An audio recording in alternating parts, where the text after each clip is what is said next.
विज्ञप्ति मूलतः हम लोग कर रहे हैं आदित्यपुर चाईबासा झारखंड से एक आदित्यपुर थाना कांड संख्या 282/22 के संदर्भ में 9/11/22 को वहाँ पे एक 157 बटालियन सीआरपीएफ के कोच से मैगजीन से 2 इंसास राइफल लेके रोहित कुमार नाम के एक जवान वहाँ से लापता हुए थे। उनके बारे में जानकारी भी क्रिमिनल एक्ट पाया गया, जिसके आधार पर वहाँ 457 380 का केस आईपीसी के अंतर्गत में दर्ज किया गया था।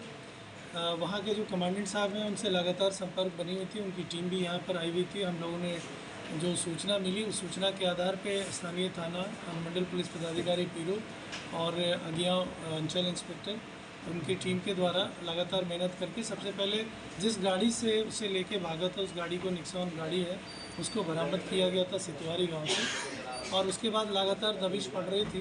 करीब 7 जगहों पे छापामारी की गई है स्थानीय पुलिस के द्वारा, टाउन एरिया में भी और इस ज़िले के अन्य क्षेत्रों में भी।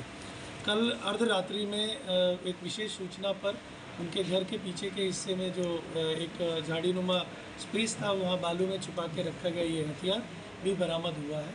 ये 2 हथियार सरकारी इंसास राइफल है जो वहाँ से गायब हुए थे। सीसीटीवी फुटेज में भी उस हथियार को लेकर जाते हुए देखा गया था। उसी आधार पे झारखंड पुलिस और सीआरपीएफ के बटालियन के उस उक्त बटालियन के सभी जवान लगातार पुलिस के साथ में थे और ये सफलता हासिल की गई कि इसमें फिर अन्यत्र कोई और किसी भी प्रकार का कोई ऐसा कार्य इस हथियार के साथ ना हो सके। इसलिए इसकी रिकवरी हम लोगों के लिए एक बड़ी उपलब्धि है, जिसमें जिन लोगों ने अच्छा कार्य किया इनको पुरस्कृत भी किया जाएगा और मेरी तरफ से कमांडेंट साहब को अलग से भेजा जाएगा। उनकी टीम भी निरंतर लगातार पुलिस के साथ बनी रही और रिकवरी में उन्होंने भी अच्छा योगदान किया। सर जो जवान से वो गिरफ्तार किया? हाँ, ये इसमें बता रहे हैं कि इसमें जो जवान है रोहित कुमार, अभी भी उनके लिए हमारी टीम यहाँ पर निरंतर कार्य करेगी और हम लोग निश्चित रूप से आने वाले टाइम में गिरफ्तारी करके भी झारखंड पुलिस को इसमें सहयोग करेंगे। सर इस हथियार से कोई अभी घटना तो हुआ नहीं? अभी तक के हिसाब से ये तो अब बैलिस्टिक जांच होगी और जो इसके जानकार हैं हथियारों के बारे में बैरल वगैरह की जांच होती है, उसके बाद होगा कि इससे कोई फायर किया गया है अथवा नहीं।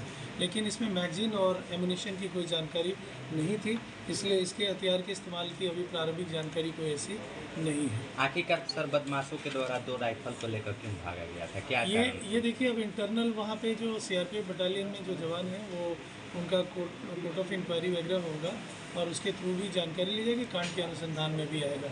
हमारा जो कार्य था रिकवरी करने में झारखंड पुलिस और कमांडर साहब के द्वारा जो रिक्वेस्ट किया गया था, उन लोगों ने एक टिप ऑफ दिया था, उसके आधार पर लगातार पुलिस दबिश बना रही थी और उसके पहुंचने से पहले घेराबंदी भी की गई थी। उसी में भागम भाग में वो जो गाड़ी थी उसकी बरामदगी हुई थी, उसके पास से सितुहरी के पास से नारायणपुर थाना क्षेत्र। दूसरी में एक 2-3 नौयुवकों के द्वारा किसी व्यक्ति को ज़बरदस्ती मोबाइल छीनने और 1-1.5 हज़ार रुपये की राशि छीनने को लेकर हुआ था। ग्रामीणों के द्वारा सूचना दी गई थी। इसमें 112 जो क्विक मोबाइल है वो आपातकालीन सेवा वो तुरंत पहुंची थी और बड़रा थाना उसी आधार पर ग्रामीणों के माध्यम से एक व्यक्ति को तुरंत घटनास्थल पर ही गिरफ्तार कर लिया गया था, जिसने घटना में अपनी संलिप्तता और अपने साथियों की संलिप्तता को स्वीकार किया था। अभी तक आपराधिक इतिहास के बारे में कोई पुष्टि नहीं हुई है, परंतु ये ऐसा मामला लगता है कि जो नवयुवक है, भटके हुए लोग हैं, वो कुछ लोग जो असामाजिक गतिविधियों में लगते हैं, तो इसी में उन्होंने हाथ साफ करने की कोशिश की। और अवैध बालू उत्खनन पे जो प्रक्रियाएं चल रही हैं, लगातार इसमें दबिश बनी हुई है। फिर से सुरादा टॉप पे कोइलवर पुलिस और अन्य स्पेशल फोर्सेस के जरिए वहाँ पे छापामारी की गई थी, जिसमें माइनिंग डिपार्टमेंट भी शामिल था। 5 पोकलेन मशीन, 18 बालू लोडेड ट्रैक्टर और गिरफ्तारियाँ इसमें 4 की गई थी। तो ये अभियान चल रहा है बालू अवैध उत्खनन को लेकर और इस संदर्भ में निरंतर आगे भी कार्रवाई इसी तरह से संगठित रूप से की जाएगी। अपराधी घटना उसके बारे में ब्रीफ करना चाहेंगे। परिजनों के द्वारा उसमें एक एफआईआर का कंटेंट दिया गया है, कुछ संकेत दिए गए हैं। संकेत के आधार पे पुलिस और अपने जो एंगल है टेक्निकल उस पार्ट पे जो उसमें क्रिमिनल इंटेंट है उस पर कार्य कर रही है। शीघ्र ही हम लोग उसमें कोई सफलता आने पर आपसे फिर रूबरू होंगे। कितने लोगों पर एफआईआर सर, किसके लिए? अभी नामजद प्राथमिकी नहीं है, उन्होंने संकेत दिया है, तो संकेत के आधार पे डेवलप होगा और हम लोग अलग से जो हमारी जो एसआईटी गठित है वो कार्य कर रही है।